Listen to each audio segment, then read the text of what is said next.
హనుమ గురించి ఒక మాట చెప్తారు పెద్దలు. వైశాఖమాసి కృష్ణాయాం దశమ్యాం మందవాసరే పూర్వాభాద్రా ప్రభూతాయ మంగళం శ్రీ హనుమతే. ఆయన వైశాఖ మాసంలో కృష్ణపక్షంలో దశమి తిథి నాడు స్థిరవారం నాడు పూర్వాభాద్రా నక్షత్రంలో ఆవిర్భవించినటువంటి స్వరూపం. మనం మిగిలినటువంటి దేవతలకి చేసే కళ్యాణానికి హనుమకి చేసే కళ్యాణానికి ఒక ప్రధానమైనటువంటి వ్యత్యాసం ఉంటుంది. ఏమిటా వ్యత్యాసం అంటే, ఆయన ప్రజాపత్యర్థం వివాహం చేసుకున్నవారు కారు. ఎందుకంటే వాళ్ళిద్దరికీ మధ్య ఒక ఒడంబడిక ఉంది.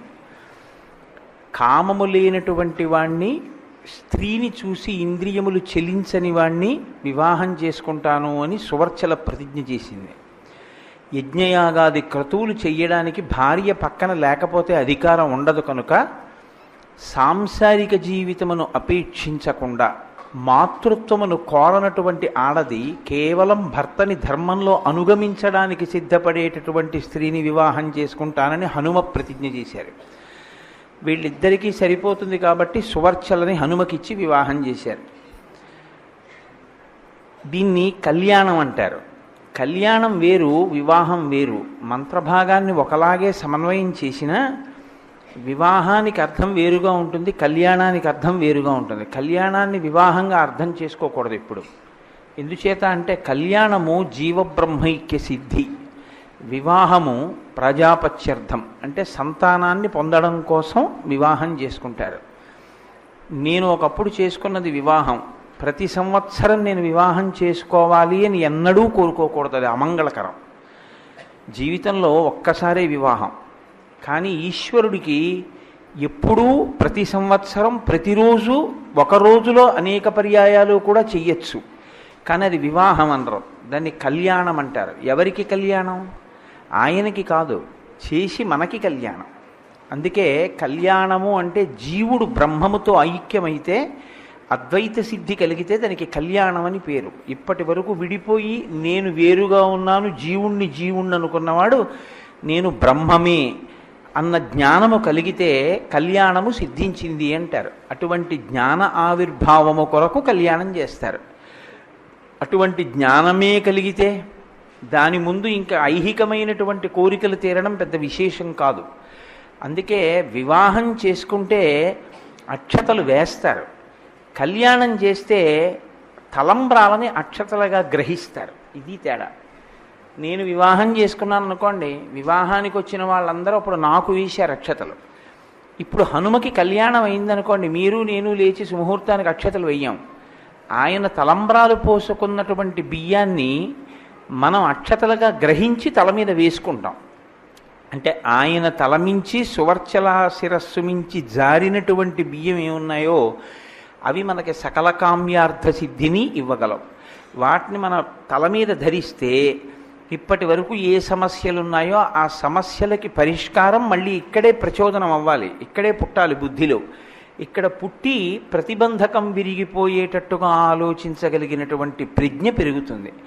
అందుకని ఆ కళ్యాణాక్షతలను తల మీద ధరిస్తాం. మిగిలిన దేవతల కళ్యాణంలో ఏ దేవత ఏ స్వరూపంలో ఉందో ఆ స్వరూపంలోనే ఉండిపోతారు ఎప్పటికీ. కానీ హనుమ అలా కాదు. ఆయన భవిష్యత్ చతురాననాయ నమః అని ఆయనకు ఒక బిరుదు. ఆయన రాబో కాలంలో, రాబో యుగంలో ఆయనే బ్రహ్మగారు అవుతారు. అంతటి గొప్ప స్థితి ఆయనకి ఎక్కడి నుంచి వచ్చింది అని అడిగారు. కేవలం ఆయనకు ఒక లౌల్యం ఉంది. లౌల్యము అంటే ఒక దురల్వాటు ఉన్నవాడు ఆ దురల్వాటు యొక్క పేరు ఎత్తేటప్పటికీ తనని తాను ఎలా నిగ్రహించుకోలేడో హనుమకి కూడా ఒక వ్యసనం ఉంది. ఆయన ఆ పేరు ఎత్తితే ఆగలేరు. ఏమిటి ఆ వ్యసనము అంటే రామకథాలోలాయ నమః. ఆయనకి రామకథాలోలుడు. ఎవరు చెప్తున్నాడు, ఎంత బాగా చెప్తాడు, అతనికి ఏమైనా వచ్చా రాదా ఆయనకు అనవసరం. రామ రామ రామ అన్నారనుకోండి ఆయన వస్తారు, రామకథ చెప్పారనుకోండి ఆయన వస్తారు. ఆయన రామకథాలోలుడు. అందుకే అప్పటి నుంచి ఇప్పటి వరకు కూడా ఆయన ఎక్కడ రామకథ చెప్తే అక్కడికి వస్తారు. సంపూర్ణ రామాయణం జరుగుతున్న చోట అందున పరమ పవిత్రమైనటువంటి జగద్గురు పీఠం. అటువంటి జగద్గురు పీఠంలో రామాలయం ఇక్కడ ఉంది. పైగా ఉన్న చోట అటువంటి సువర్చల హనుమత్ కళ్యాణం జరగడం చాలా విశేషమైనటువంటి కార్యం. మీకు శ్రీరామాయణం మొత్తం మీద గొప్ప విషయం ఏమిటంటే అందరూ రాముడి చేత కృతజ్ఞత పొందిన వాళ్ళే. ఒక్క హనుమ విషయంలో మాత్రం రామచంద్రమూర్తి అన్నారు, నేను నీకు ప్రత్యుపకారము చెయ్యలేను అన్నారు.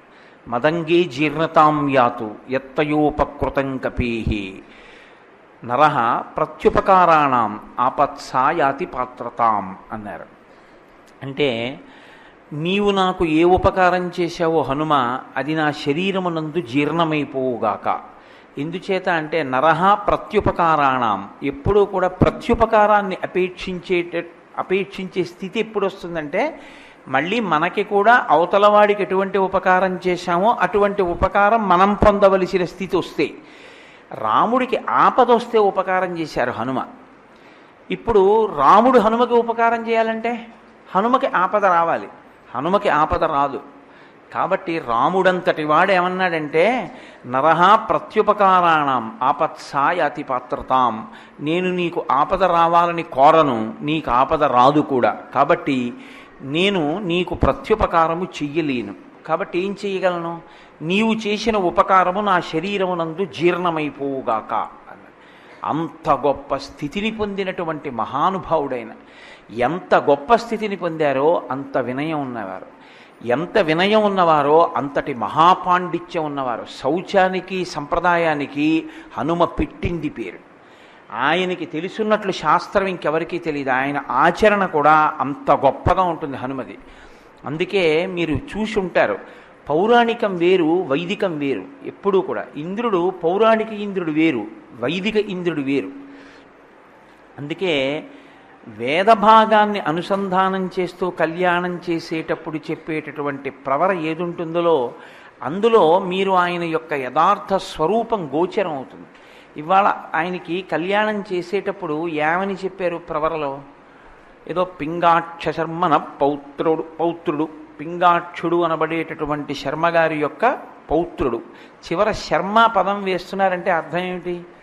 ఆయన బ్రాహ్మణుడు అని. బ్రాహ్మణుడు సంప్రదాయ నిష్ఠాగరిష్ఠుడు, ఆచారం బాగా పట్టించుకునేటటువంటి లక్షణం ఉన్నవాడైన.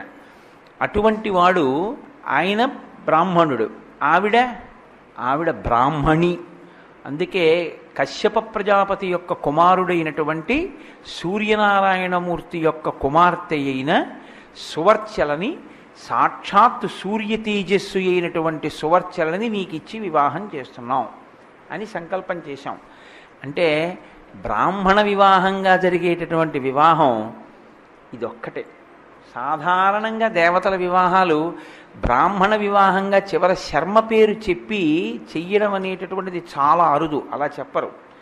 కానీ ఒక్క హనుమత్ వివాహంలో మాత్రం ఆయన స్వరూపం వానర స్వరూపంగా ఉన్న ఆయన యజ్ఞోపవీతం ధరించి సంధ్యావందనం చేసినవారు.